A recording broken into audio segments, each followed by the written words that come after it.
요한계시록 14장 6절에서 15장 8절까지 말씀인데요.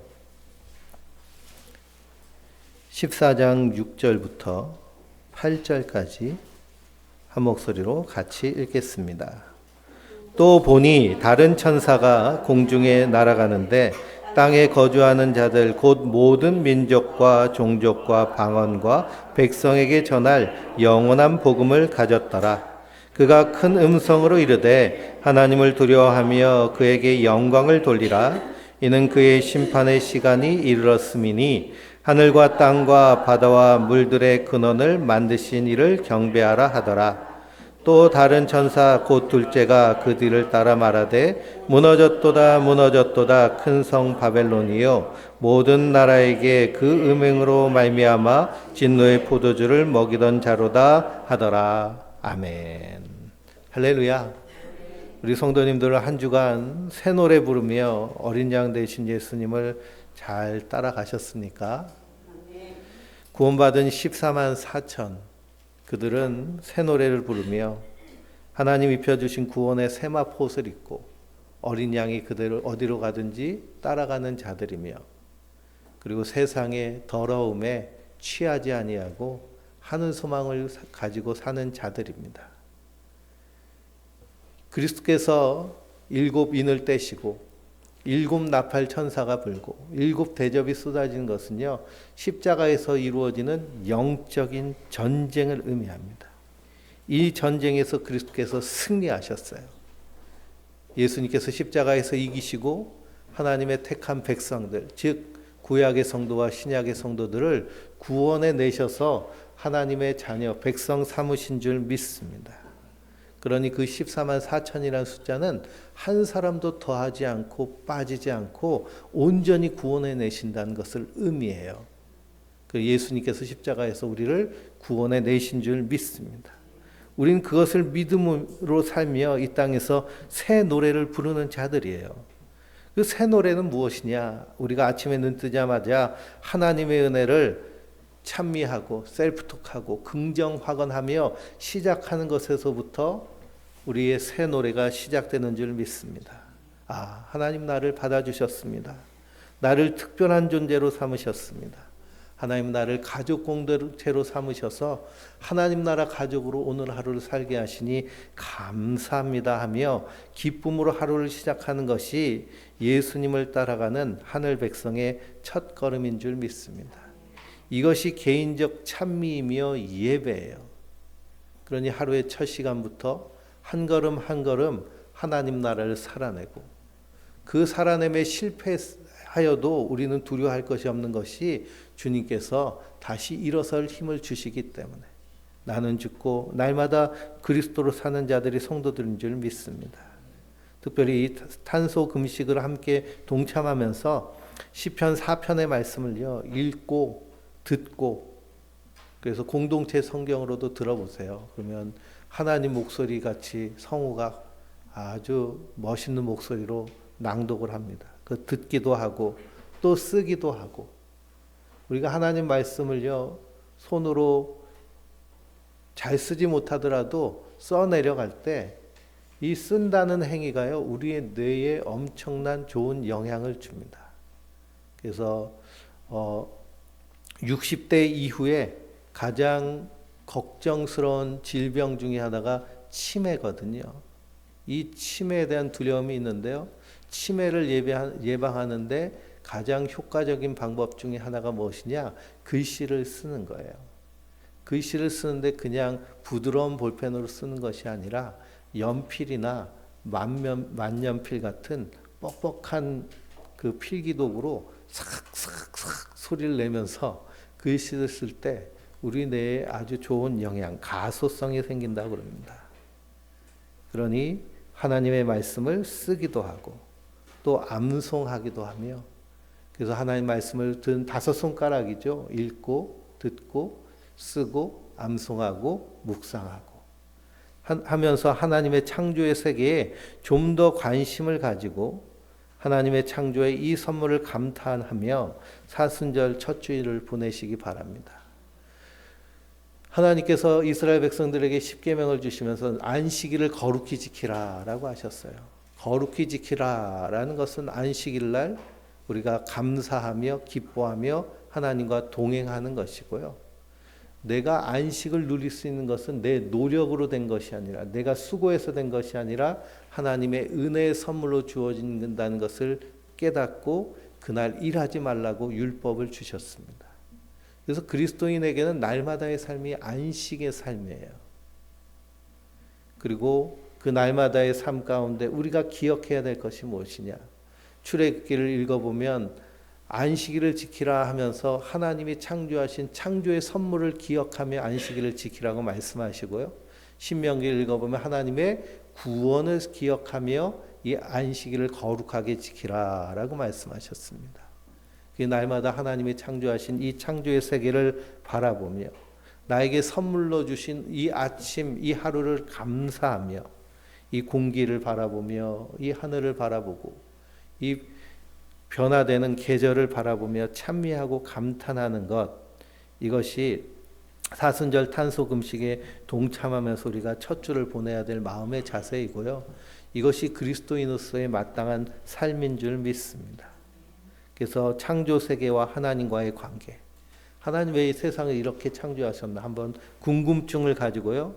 창조 세계를 바라보고 창조 세계에 대한 하나님의 마음, 하나님이 이렇게 만드셨는데 그냥 아무런 마음 없이 무심하게 만드셨을까? 그렇게 만드셨을까요? 절대 그렇지 않겠죠. 하나님은 사랑하심으로 온 우주와 우리를 창조하신 줄 믿습니다. 그 창조 세계를 바라보는 것이에요. 이 탄소금식을 우리 하나복과 이렇게 하나복 네트워크 교회들이 연합해서 하는데요. 하면서 이렇게 콘텐츠 제작하고 하는 것에 대해서 비용을 지불합니다. 그럼 또 이 비용을 지불한 것을 IJM이라고 하는 기후 난민을 돕는 NGO 단체에 이렇게 후원을 해요. 그래서 이번 탄소금식을 통해서는 캄보디아에 있는 기후 난민들, 그래서 기후 난민들은 왜 생기느냐? 기후 변화가 생기면서 홍수와 산불 그리고 극단적인 기후로 삶의 터전을 잃어버리고 더 이상 자기가 살던 곳에서 살 수가 없어서 다른 곳으로 옮겨가는 사람들이에요. 그 사람들은 삶의 터전을 잃었기 때문에 극심한 빈곤 가운데 빠지게 되고요. 그 가운데서 나타나는 일이 무엇이냐? 인신매매가 심하게 일어나고 있습니다. 그래서 캄보디아에서 어린 여자아이를 임신매매하고 그리고 그것을 성노예로 팔고 하는 일들이 있어요. 왜냐하면 가난하고 빈곤하기 때문에 그렇습니다. 기후의 재난으로 변화로 인해서 이러는 일들이에요. 우리가 이것을 하나님의 마음을 품고 하루하루 기도하며 말씀을 묵상하며 사는 것이 우리 사순절에 우리 성도들이 해야 될 마땅한 일인 줄 믿습니다. 그리고 넷플릭스 이렇게 자주 보시잖아요. 그 중에 기후에 대한 다큐멘터리들이 잘 맞는 것이 있습니다. 우리의 지구라는 시리즈를 보면요. 우리가 살고 있는 지구가 얼마나 이렇게 경이로움으로 가득 차 있는가. 근데 그 경이로움이 무엇을 인해서 파괴되고 있는지 잘 보여주고 있습니다. 그러니 재밌는 드라마만 보지 마시고 그런 기후 환경에 대한 다큐멘터리도 한 편씩 보시면서 하나님의 창조 세계와 이 하나님과의 관계를 한번 그 하나님의 마음을 동감하는 그런 시간이 되셨으면 좋겠습니다. 우리가 요한계시록을 볼 때에도요. 어렵게 느껴지는 이유는 무엇이냐? 구약을 잘 모르기 때문이고 또 이 상징들을 자꾸만 영적인 세계를 물질 세계로 가져와서 거기에 다 끼워 맞추려고 보니까 어렵게 느껴집니다. 그리고 우리가 요한계시록을 보면서 하나님의 심판이 무서운 이유는 무엇이냐 하면 십자가의 은혜를 잘 모르기 때문에 그래요. 그러니 십자가에서 다 이기셔서 우리 그리스도인들은 허물과 죄로 죽은 우리를 살리셨을 뿐만 아니라 어디에 옮겨 놓으셨을까요? 이미 하나님 나라에 옮겨 놓으신 줄 믿습니다. 그러니 예수님이 너희는 마음에 두려워하지 말고 근심하지 말라고 하시잖아요. 너희 거할 곳이 주님께서 마련해 주신다고 하셨습니다. 우리는 그 믿음을 가지고 이 땅에서 세상의 방식이 아닌 하나님의 방식에 따라 사는 자들입니다. 요한계시록을 잘 살펴보면요, 구약의 성취예요. 또 묵시적으로 이것이 신약의 성도인 우리의 구원으로 연결된다는 것을 깨달을 수 있습니다. 오늘 읽은 말씀 보면 또 다른 새 천사가 나옵니다. 그러니 7번째 천사가 나팔을 불고, 그리고 짐승의 용과 마귀와 바다에서 올라온 짐승, 땅에서 올라온 짐승이 하나님의 백성들과 싸우는데요. 그 싸움에서 그리스도가 이기신 줄 믿습니다. 그리고 다른 한 천사가 공중에서 날아오며 땅에 거주한 자들 모든 민족과 종족과 방언과 백성에게 전할 무엇을 가졌을까요? 영원한 복음을 가졌습니다. 영원한 복음은 무엇일까요? 예수 그리스도의 십자가가 영원한 복음이에요. 십자가 안에서 우리가 구원받은 것이 영원한 복음입니다. 그러니 우리가 복음을 사지읒으로 간단하게 이렇게 이해하고 있죠. 첫 번째 지읒이 주인, 하나님이 온 우주와 나의 주인이십니다. 근데 두 번째는 죄. 죄는 무엇이냐? 하나님이 주인됨을 거절하고 인간 스스로가 주인 자리에 앉아서 주인 노릇하며 세상을 마구 망쳐버리는 것이 하나님 보시기에 죄예요. 그 죄는 반드시 죽음에 이르는 심판이 있는데요. 이 죽음은 둘째 사망, 지옥불에 던져지는 것입니다. 근데 하나님은 사랑의 하나님이시기 때문에 심판하시기 전에 구원의 길을 활짝 여셨어요. 그것이 무엇이냐? 그리스도께서 하나님이 사람이 돼서 이 땅에 오셔서 우리 허물과 죄를 대신 지시고 십자가에 달려 죽으심으로 그 예수님을 믿는 자들은 멸망치 않고 구원받을 구원의 길을 활짝 열어주신 줄 믿습니다.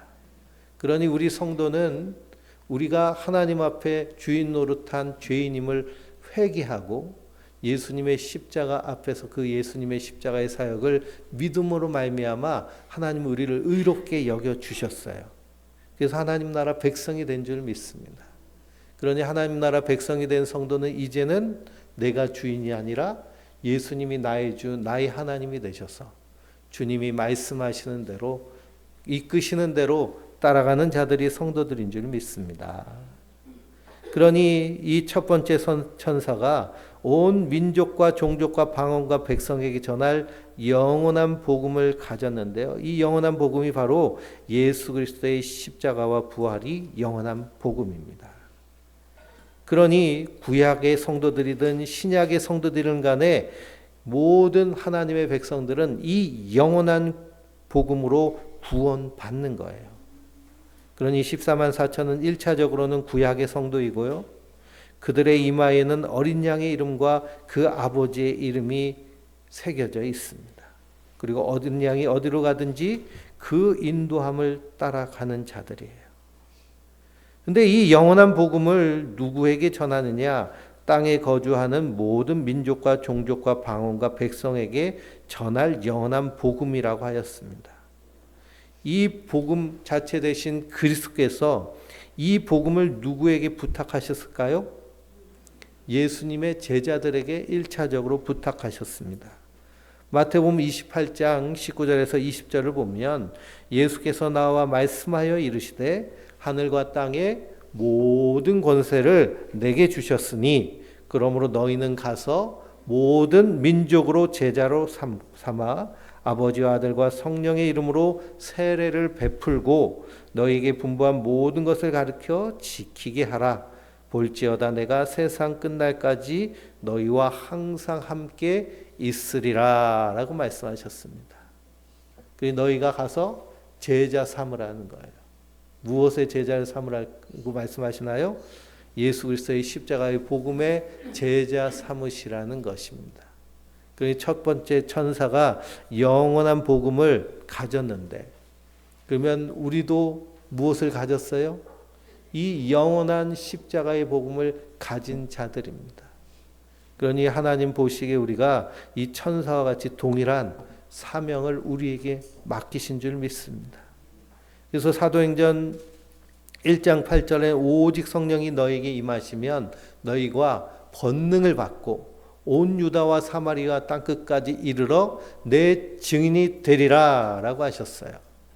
그러니 하나님의 복음, 이 십자가의 복음을 우리가 받았기 때문에 성령이 우리 안에서 함께 하심으로 성도는 권능을 받은 자입니다. 우리가 마땅히 해야 될 사명은 뭘까요? 이 복음을 전하는 자들이에요. 그래서 이 천사와 같은 모습이 바로 성도들인 줄 믿습니다. 디모데후서 1장 14절 보면 우리 안에 거하시는 성령으로 말미암아 내게 부탁한 아름다운 것을 지키라 라고 사도 바울이 디모데에게 권하고 있습니다. 그러니 우리에게 부탁하신 아름다움은 이 영원한 복음이에요. 우리가 이 영원한 복음을 받았군요. 얼마나 놀랍고 감사한 일입니까?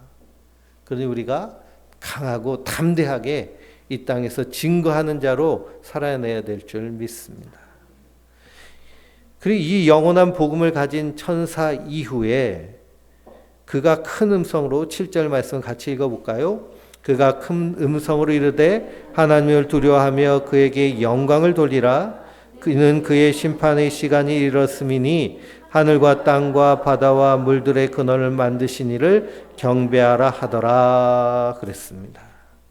그러니 이 영원한 복음을 가진 그리스도인들은 하나님을 두려워하며 그분께 영광을 돌리고 하나님의 심판의 때가 다가왔음을 믿고 부지런히 복음을 증거하는 자들인 줄 믿습니다. 두 번째 천사가 나타나죠. 8절의 말씀인데요. 둘째가 그 뒤를 따라 말하되 무너졌도다 무너졌도다 큰 성 바벨론이여 모든 나라에게 그의 음행으로 말미암아 진노의 포도주를 먹이던 자로다라고 하십니다. 그리고 이 큰 성 바벨론은 한 국가이고 나라인데요. 이것을 의인화하여서 표현하고 있습니다. 그러니 이 큰 성 바벨론은 모든 나라에게 그의 음행으로 말미암아 진노의 포도주를 먹인 자인데요. 누구를 의미할까요? 사단 마귀를 의미합니다. 그 사단 마귀에 의해서 미혹된 그래서 짐승의 나라 된 나라들을 의미합니다. 그 나라는 하나님이 어떻게 하신다고 말씀하시나요? 무너뜨리신다고 말씀하십니다. 무너졌도다 무너졌도다. 예수님은 이에 대해서 누가복음 17장 26절에서 30절에 이렇게 말씀하세요. 노아의 때가 된 것 같이 인자의 때도 그러하리라. 노아가 방주에 들어가던 날까지 사람들이 먹고 마시고 장가들고 시집가더니 홍수가 나서 그들을 다 멸망시켰으며 또 롯의 때와 같으리니 사람들이 먹고 마시고 사고 팔고 심고 집을 짓더니 롯이 소돔에서 나가는 날에 하늘로부터 불과 유황이 비오듯 하여 그들을 멸망시켰느니라. 인자가 나타나는 날에도 이러하리라 라고 말씀하셨습니다. 인자가 나타나는 날이 언제일까요? 예수님 다시 오시는 그 날이에요. 그날 이 지구상에 사는 사람들은 어디에 다 집중하며 살까요? 먹고 마시고 장가들고 시집가고 집 짓고 집 사고 사고 팔고 심고 거두는 일에 올인하고 거기에 몰두하는 것. 거기에 몰두하고 있을 때 도적과 같이 그리스도께서 이 땅에 재림하시는 줄 믿습니다. 그때 하나님의 백성 그리스도인들은 이 땅에서 어떻게 사는 자일까요? 깨어있는 자예요.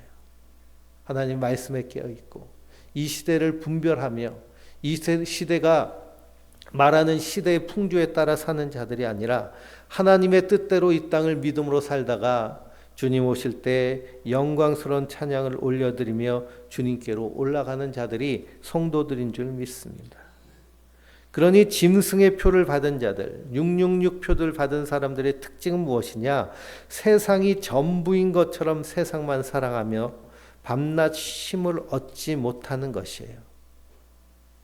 그러니 이 바벨론이 무너지고 무너질 때에 9절 말씀해 보니 또 다른 천사 셋째가 그 뒤를 따라 큰 음성으로 이르되 만일 누구든지 짐승과 그의 우상에게 경배하고 이마에나 손에 표를 받으면 그도 하나님의 진노의 포도주를 마시리니 그 진노의 잔에 섞인 것이 없이 부은 포도주라.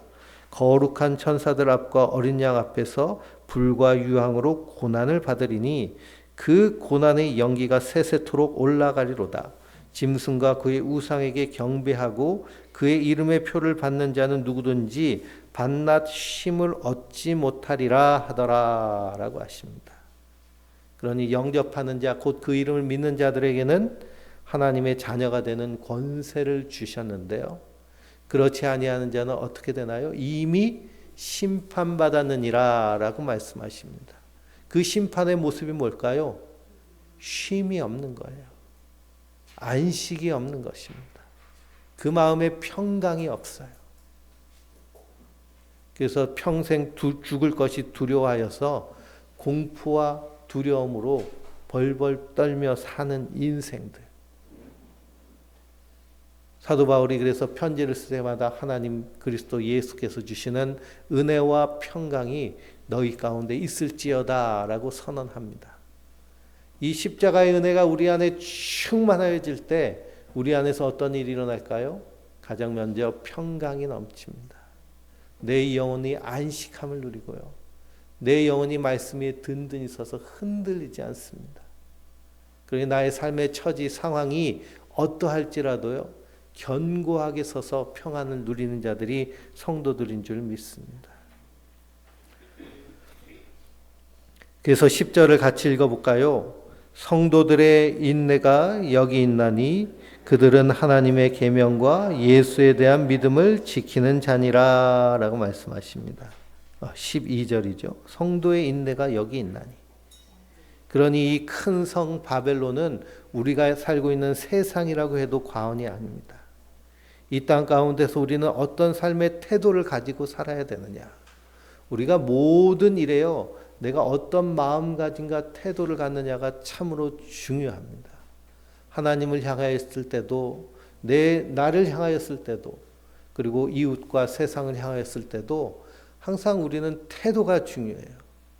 성경에서 하나님은 중심을 보신다라고 하셨는데요. 이 중심이 외적으로 보여지는 모습이 태도의 모습입니다. 이스라엘 백성들이 열심히 율법을 지키고 절기를 지키고 날을 지키고 제사를 드렸지만 하나님은 그것을 받지 않으시겠다고 하셨어요. 왜 그럴까요? 그들이 하나님께 나오는 태도는 하나님을 경외하는 자의 모습이 아니기 때문입니다. 그러니 이 바벨론 가운데 살고 있는 우리 성도들은 이 땅에서 하나님을 두려워하며 세상의 가치가 아닌 하나님의 말씀과 그리스도 예수에 대한 믿음을 지키며 살아가는 자들인 줄 믿습니다. 세상 가치가 아니라 예수님의 가치를 따라 사는 거예요. 성경이 말하는 하나님이 우리에게 이 땅에서 살아내기를 원하시는 가치는 사랑과 정의입니다. 이 땅에서 하나님을 사랑하고 나를 사랑하고 내게 주신 사람들을 사랑하기를 원하세요. 또한 이 세상에 대해서는 정의롭기를 원하십니다. 우리가 공정하는 소리를 많이 들었는데요. 지금처럼 대한민국 사회가 불공정한 때가 없었던 것 같습니다. 공정을 말하는 사람들이 오히려 더 불공정해요. 하나님이 정말 원하시는 것은 우리가 이 땅에서 정의롭게 살기를 원하세요. 좌로나 우로나 치우치지 아니하고 하나님의 정의에 따라 때론 내게 손해가 갈지라도 내게 불이익이 갈지라도 정의를 따르는 삶, 이것이 하나님 원하시는 삶인 줄 믿습니다. 큰 성 바벨론이 무너질 때에 하나님의 진노가 이 짐승의 표 받는 자들에게 임합니다. 그러나 그리스도인들은 이 해를 받지 않습니다. 왜 그럴까요? 우리의 허물과 죄를 그리스도께서 다 담당하셨기 때문이에요. 그럼 예수님이 다 담당하셨으니 우리는 막 살아도 되겠네 라고 말하는 사람은 그리스도의 은혜가 뭔지를 모르는 사람, 그리스도의 은혜를 받은 척하는 사람, 그런 사람들을 요한에스겔 목사님은 명목상 그리스도인이라고 얘기합니다. 그러니 이 은혜를 진심으로 받아들이면 우리가 완전히 변화될 수밖에 없어요. 옛사람의 그 썩어져가는 구습들, 그 더러운 곳에 들어갈 수가 없습니다. 사도 바울은 개가 그 토하였던 것을 다시 먹고 돼지가 깨끗하게 씻었는데 더러운 곳에 다시 누움과 같다고 표현을 해요. 우리가 깨끗하게 씻으면 될 수 있으면 다시 더러워지지 않도록 노력하잖아요.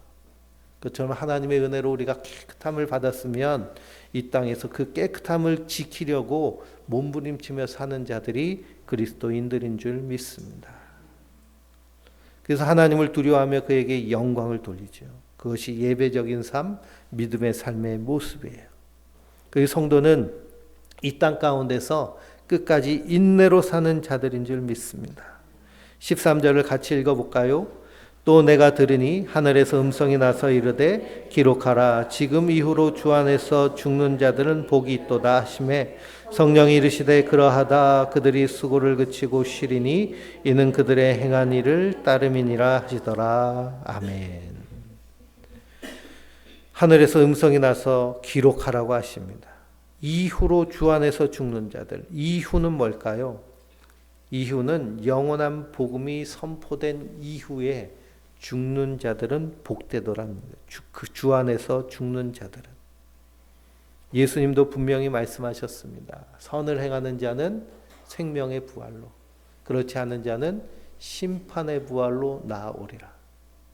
죽음의 모습, 육체적 죽음의 모습은 똑같습니다. 우리가 호흡이 멈추고 심장이 멈추고 뇌가 더 이상 작용하지 않고 온몸에 있는 신경이 이제는 더 이상 전기 자극을 내지 않아서 사망에 이르는 것이 죽음의 모습입니다. 그러나 죽음 이후에 우리의 영혼이 하나님 앞에 설 때에 그 모습은 완전히 다르다는 거예요.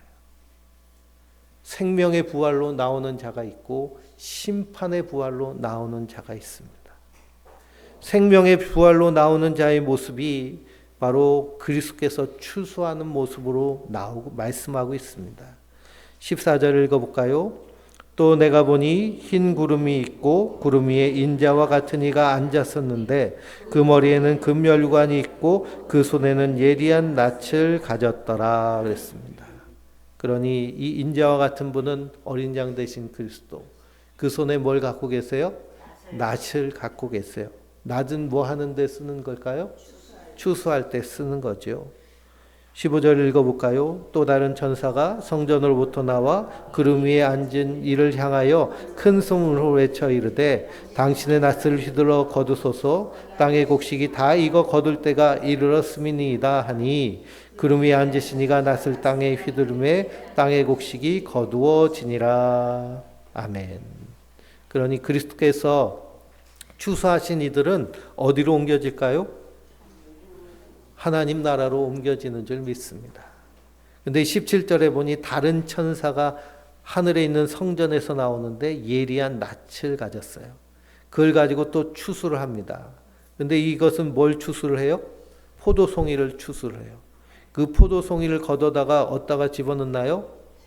포도주 틀에다, 하나님의 진노의 큰 포도주 틀에다 던집니다. 19절 말씀이죠.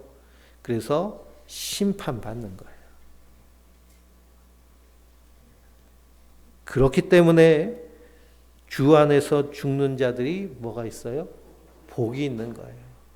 예수님이 재림하셔서 우리를 다시 살려내셔서 하늘로 옮겨주실 줄 믿습니다. 그 믿음을 가지고 사는 거예요. 보이는 것을 우리가 어찌 바라리요? 사도 바울이 이렇게 고백합니다.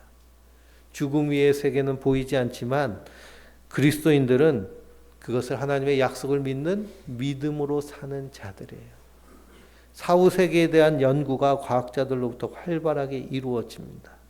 그 연구의 핵심을 들여다보면 인간의 의식, 자의식은 소멸하지 않고 어느 곳으로 간다라고까지 연구가 나왔어요. 상당히 물리학적이고요, 과학적으로 연구한 결과들입니다. 그래서 이러한 사후 세계에 대한 연구가 더 발전하면 발전할수록, 그리고 뇌과학에 대한 연구가 발전할수록 하나님의 말씀이 진리라는 사실을 우리는 발견하게 됩니다. 그러므로 일곱째 나팔이 울려 퍼질 때 하나님께서 구원과 심판을 완성하십니다. 그리고 15장 말씀 1절을 같이 읽어볼까요? 또 하늘에 크고 이상한 다른 이적을 보매 일곱 천사가 일곱 재앙을 가졌으니 곧 마지막 재앙이라 하나님의 진노가 이것으로 마치리로다 라고 하셨습니다. 이것이 일곱 대접의 재앙입니다. 일곱 대접의 재앙을 통해서 하나님의 심판이 완성되는데요. 일곱 인의 심판은 성자의 심판이면 일곱 나팔의 심판은 성령님의 심판이고 일곱 대접의 심판은 성부 하나님의 심판이에요. 성부 성삼위일체 하나님께서 십자가에서 심판하시고 구원하신다는 내용입니다. 그러니 이것을 한 사건으로 묶어서 봐야죠. 이것을 따로따로 보게 되면 그냥 엉망진창이 되는 것이죠. 거기다가 세대주의 종말론자들은 이것을 어떤 사건에다 붙여 넣어 가지고요. 계속 대입합니다. 그러면 아주 그냥 끝이 없게 되고요. 거기에 미혹되면 어떻게 될까요? 여기는 이제 하나님 심판이 떨어지니 천국으로 옮겨져야겠다. 지상의 천국이 어딜까? 저 피지가 지상의 천국이다 가가지고 강제 노동하면서 착취당하는 그런 노예가 돼버립니다. 그러니 마귀가 얼마나 우리를 미혹하고 넘어뜨리려고 애쓰는지 모르죠. 그럴 때마다 하나님의 백성들은 믿음으로 든든히 서는 자들인 줄 믿습니다. 하나님의 진노의 대접이 쏟아져도 하나님의 백성들은 그 진노 가운데 있지 않습니다. 이미 옮겨져 있어요. 그 모습이 2절의 말씀입니다. 또 내가 보니 불이 섞인 유리바다 같은 것이 있고 짐승과 그의 우상과 그의 이름의 수를 이기고 벗어난 자들이 유리바다에 서서 하나님의 검은고를 가지고 하나님의 종 모세의 노래 어린 양의 노래를 불러 이르되 그랬습니다. 여기 불 섞인 유리바다 같은 것이 있다라고 그랬습니다. 성경을 읽어보면 특히 구약을 읽어보면 하나님의 보좌의 바닥을 수정과 유리바닥으로 표현을 해요. 요한계시록 4장 6절에도 보좌 앞에 수정과 같은 유리바다가 있고 보좌 가운데 보좌 주위에 네 생물이 있다라고 말씀하고 있습니다. 그러니 이 유리바다는 하나님의 보좌 아래를 의미합니다. 출애굽기를 읽어보면 모세와 그 장로들 70인이 하나님의 율법을 받기 위해서 하나님과 언약하기 위해서 시내산에 올라가서 거기서 어디 위에 앉아 있어요? 하나님의 보좌 아래 앉아 있고요. 거기서 먹고 마셨다라는 말씀이 나옵니다. 그 보좌가 마치 청옥과 같았다라고 해요. 파란 유리가 깔려 있는 것 모두. 그것을 유리바다라고 표현하고 있는데 뭐가 섞여 있어요? 불이 섞여 있습니다. 불이 섞여 있다는 것은 고난을 통과했다는 것을 의미해요. 심판을 통과한 것을 의미합니다. 십자가로 용과 짐승과 우상을 심판하시고 그 십자가로 구원받은 자들은 불 섞인 유리바다를 건너서 하나님의 종 모세의 노래 어린 양의 노래를 부르는 자들입니다. 모세의 노래는 시편 90편에 나와 있습니다. 시편 90편을 한번 집에 가셔서 묵상해 보시기 바랍니다. 이 시편 90편의 내용이 무엇이냐 하면 인간이 천년만년 땅에서 살 것처럼 착각하지 말라는 거예요. 이 땅은 하나님의 진노가 가득하고 있다는 겁니다. 그 하나님의 진노 가운데서 우리가 구할 것은 하나님의 긍휼밖에 없는데 긍휼이 많으신 하나님이 우리를 구원해 내신다는 것이 모세의 노래입니다. 그리고 우리가 탄소 금식을 하면서 이 땅 우리가 천년만년 살 것 같은데요. 기후학자들이나 과학자들이 뭐라고 얘기해요? 2050년이 되면 거주 불능이 돼버린다라고까지 얘기합니다. 현대 사회에 예언자와 선지자의 역할을 하는 사람들이 과학자들, 학자들, 이런 사람들이 선지자와 예언자의 역할을 하고 있어요. 이 지구가 천년만년 살 것처럼 그렇게 안전한 상황이 아니라는 겁니다. 누가 다 깨트려 버렸어요? 사람들이 다 파괴해 버렸습니다. 그리고 우린 그 안에서 하나님의 진노를 깨달을 때 하나님의 구원과 하나님의 궁유를 구할 수밖에 없는 존재임을 알게 되는데요. 그것이 바로 모세의 노래입니다. 모세가 그 하나님의 구원을 구해요. 어린 양의 노래는 구원하심이 보좌에 계신 하나님과 어린 양에게 있도다. 바로 이 노래입니다. 구원이요, 하나님과 어린 양에게밖에 없어요. 이 멸망해가는 세상 가운데 우리가 누구를 의지하느냐? 바로 우리의 구원자 되신 어린 양 예수 그리스도만을 의지하는 것이 성도들인 줄 믿습니다. 그 하나님께서 우리를 구원하셔서 증거의 장막 성전을 활짝 여시고 거기에 하나님 백성들을 모으셔서 영생복락하게 하여 주신 것이 성경의 약속입니다. 그러므로 우리는 이 약속을 굳게 붙잡고 하루하루의 삶이 믿음으로 사는, 하나님을 찬미하며 이 땅에서 예수님이 원하시는 뜻에 따라, 예수님이 원하시는 것은 무엇인가? 말씀에 따라 사는 것, 그것이 성령의 인도함을 받아 사는 것인데요. 그러면서 내가 하나님의 성전 되어서 살아내는 삶, 그 삶을 주님께서 가장 기뻐하시고 원하시는 줄 믿습니다. 그러므로 우리의 삶 가운데 수많은 어려움과 역경이 다가올지라도 두려워하고 겁낼 것이 없는 것은 주님이 우리와 함께하여 주시는 줄 믿습니다. 그 주님과 동행하며 이 땅 가운데 믿음으로 승리하는 하나님의 사람들 되시길 주님의 이름으로 축원드립니다.